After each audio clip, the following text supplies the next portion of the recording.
Assalamu alaikum, everybody. How are you? Hope you are keeping well by the graces of Almighty Allah. This is Toz Ahmed, English lecturer.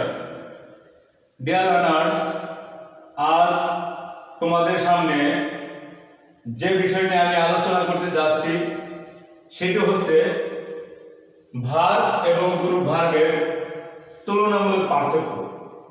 Dear learners, তাহলে আমরা প্রথমেই group verb কি এই সম্পর্কে আমরা একটু জেনে নিই, যাতে আমাদের বুঝতে একটু সহজ হয়। ডিয়ার লার্নার্স, গ্রুপ ভার্ব হচ্ছে যখন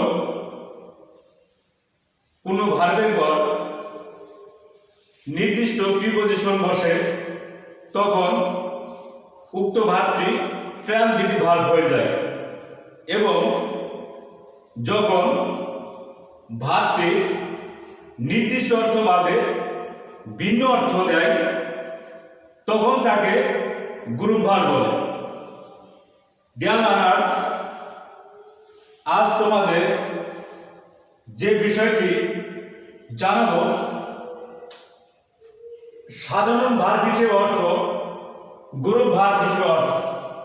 ডিয়ার লার্নার্স, তোমরা লক্ষ্য করো, সাধারণ ভার্ব হিসেবে এখানে দেওয়া আছে অ্যাক্ট। অ্যাক্ট অর্থ কাজ করা বা ভান করা, দুটি অর্থই হয়। যখন আমি অ্যাক্টের সাথে আপন যোগ করব তখন এটা একটা ভিন্ন অর্থ দেয়, তাহলে কি হবে? অ্যাক্ট আপন, ক্ষতি করা।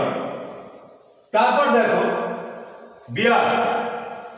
বিয়ার মানে বহন করা। যখন আমি বিয়ারের সাথে আউট যোগ করব তখন বিয়ার আউট এর অর্থ দ্বারা সমর্থন করা, ভিন্ন অর্থ দেবে গ্রুপ ভার্ব। কল, ডাকা। কলের সাথে যদি আমি অফ যোগ করি তাহলে হবে কল অফ, তাহলে এর অর্থ দাঁড়াবে প্রত্যাহার করা। তারপর দেখো কাম। কাম অর্থ আশা। কামের সাথে যদি আমি অফ যোগ করি জন্মগ্রহণ করা, তাহলে কাম অর্থ জন্মগ্রহণ করা। তারপর দেখো গো। গো অর্থ যাওয়া। গোর সাথে যদি আবার যোগ করা হয় তাহলে গো আবার, এর অর্থ দাঁড়াচ্ছে পরিবর্তন করা। ডিয়ার লার্নার্স, আমাদের এই গ্রুপ ভার্ব সম্পর্কে আমাদের জানতে হবে, কারণ এই গ্রুপ ভার্বগুলো সাধারণত বিভিন্ন প্রতিযোগিতামূলক পরীক্ষায় বেশিরভাগ এখান থেকে দু একটি থাকবে। এই জন্য আমাদের গ্রুপ ভার্ব সম্পর্কে আমাদের সবাইকে জানতে হবে এবং এগুলো আমাদের মুখস্থ করতে হবে। ডিয়ার লার্নার্স, তারপর দেখো আমরা কিন্তু অ্যাপ্টিটিউড প্রিপজিশন এবং গ্রুপ ভার্ব আমরা অনেকেই কিন্তু অ্যাপ্টিটিউড প্রিপজিশনের সাথে আমরা মিলে ফেলি। কিভাবে বুঝবো যে এটা গ্রুপ ভার্ব আর এটি অ্যাপ্টিটিউড প্রিপজিশন? ডিয়ার লার্নার্স, তোমরা সকলে লক্ষ্য করবে অ্যাপ্টিটিউড প্রিপজিশনে সাধারণত ভার্বের পর যদি প্রিপজিশন বসে এর অর্থের মিল থাকবে, কিন্তু গ্রুপ ভার্বে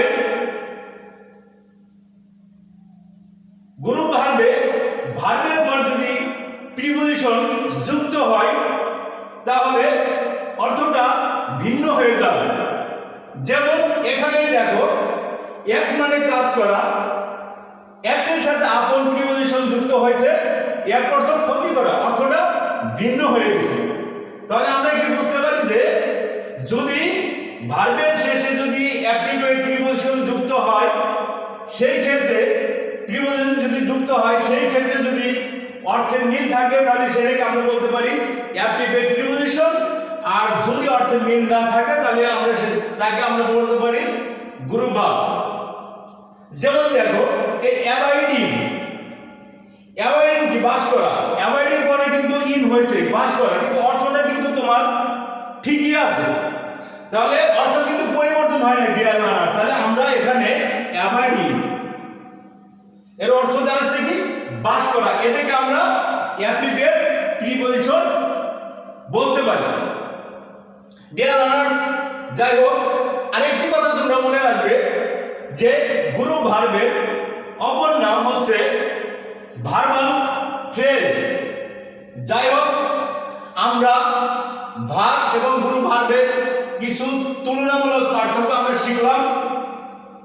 ডিয়ার লার্নার্স, তোমাদের যদি এই ভিডিওটি ভালো লেগে থাকে তোমরা আমাকে বেশি বেশি সাবস্ক্রাইব করবা এবং শেয়ার করবা এবং কমেন্ট করবা, যাতে আমি পরবর্তী ভিডিও আমি তৈরি করতে পারি এবং এ থেকে আমি উৎসাহ পাই। তাহলে আজকের মতো এই পর্যন্তই। আল্লাহ হাফেজ। Thank you for watching my video.